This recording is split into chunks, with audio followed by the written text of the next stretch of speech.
Hey guys, it's your girl Siria checking in with another video. In my last video, I showed you guys all what was in my Gucci bag, and now I'm going to show you what's in my camera bag. This is great for anybody who's interested in getting into photography, or you're just a little nosy and you want to know what's in my bag. Here it goes, my top picks for what's in my camera bag. Before I actually got my first camera, I was using my friend's cameras, and so when I finally did get one of my own, I got the Canon Rebel T3. This one lasted me quite some time. What I did change was the lenses over time, so it was same camera, different lenses. This camera is pretty heavy, mostly because of this really heavy lens. So this lens is one of my favorite lenses. It's an artistic lens, and it's a very wide lens, so it's not quite a fisheye. It widens the surroundings of your subject. This one is a Rokinon 14mm, and it's f2.8. It's pretty good. If you're interested in one of these straps for your camera, contact me and I'll let you know where to get them. This one is not my newest baby, but it's fairly new. This is the GoPro Hero 4, and this one I use when I go traveling. So if I'm going to a different country, if I'm taking a hike, if I'm going swimming, I'm getting in the water, this is a really cool handy dandy camera. You don't have to really lug around your heavy cameras if you don't need to. Maybe you just want to step out and be a little more hands-free. That's what the GoPro is for. So this one is the Hero 4. It's not the latest one, but it does the job very well. It's touchscreen. It's very HD, very high quality. It has 4K quality. It also has several options for different views, like if you want to have a wide view or just a normal view, it gives you those options. And I use a waterproof case. I took it with me actually to a holy festival, and it survived that. So this one is one of my favorites for sure. My actually most favorite right now is the one that I'm actually filming with, and that's the Sony a6000. It's very high quality. It's very sharp, as you can see. It captures sound very well. It detects subjects very well, and I definitely recommend it. It's a little lighter in weight than the Canon Rebel T3 or most of the Canons. So it looks a lot like a point and shoot, but it is a DSLR. It's very professional. The camera, the lens that I'm shooting with right now is a 52mm, and you can interchange that. And when you get a chance, if you have a Canon and a Sony, you can get a lens adapter so that one of those lenses works on the other camera. So I'm still waiting for that. I ordered one on Amazon, but it arrived and it just didn't work. It didn't fit, so I have to give it another try. So if you have a really good resource for that and it's not too pricey, please drop a link in the comments. This is my handy dandy nifty 50. This is a 50mm lens that I use, and this is the last lens that I did get before I moved on to my new cameras, and it was very high quality. The 50mm lens, it forces you to exercise. You have to move forward towards your subject, away from your subject. It only has one view. There is no zoom, so you have to be very flexible. These are used for standard images, especially food photography, straight head-on shot that you might need.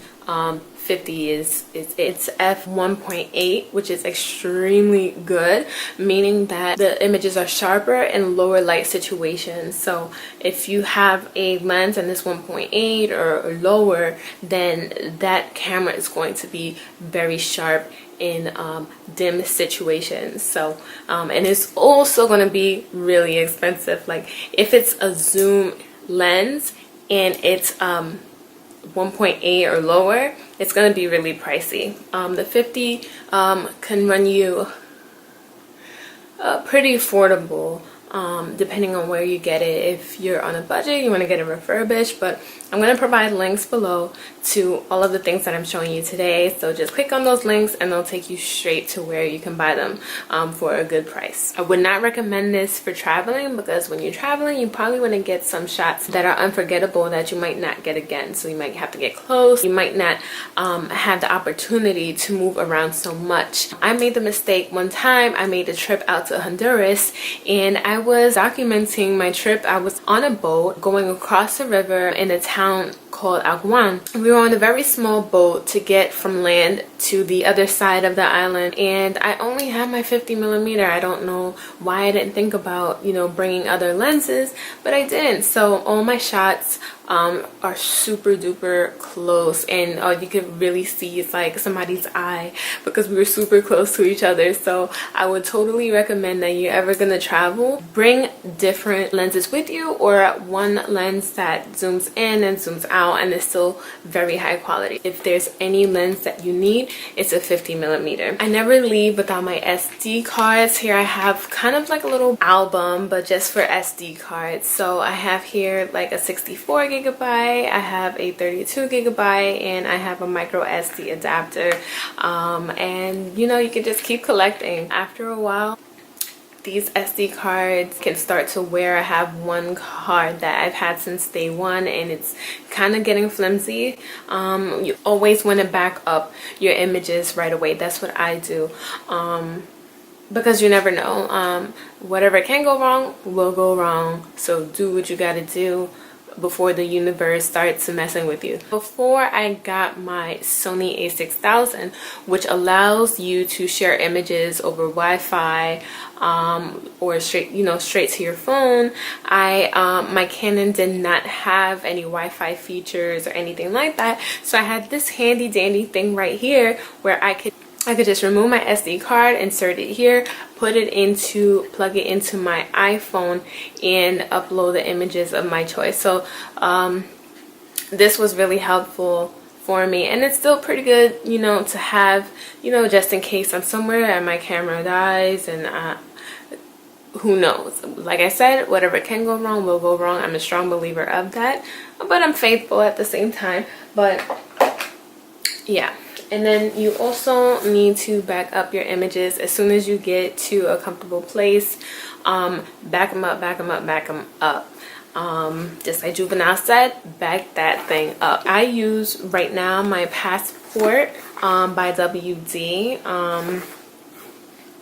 What does that stand for?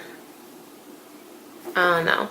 But this is a 3TB, so that's a lot of space, and that should hold me down for quite some time. So I like to back my stuff up. If you know what's good for you, you're gonna do that. And you also want to move pretty quickly. These are the types of essentials that you might want to consider. For my Sony a6000, I also have this lens here, 55 to 210mm lens. So this one zooms in and out, and it gives me a better range. This is a flash that I've used for my Canon. It is a external light source. You can also put a diffuser on top of this so that the images are not too bright when you're using your flash.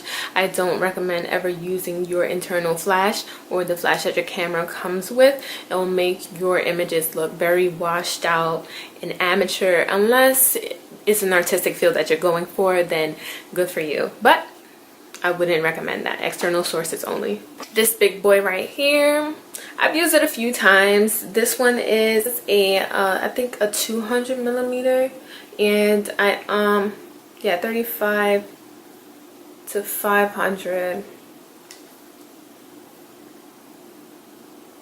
150mm, 200. This is something you would use to capture pictures of the moon, of birds.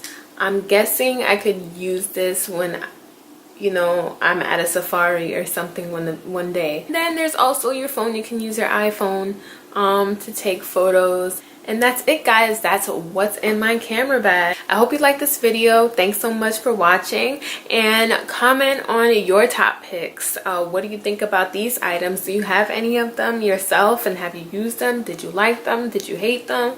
You know, let's talk. Drop a comment like this video if you enjoyed it, subscribe, visit my website SiriaAlvarez.com, and stick around, there's more videos.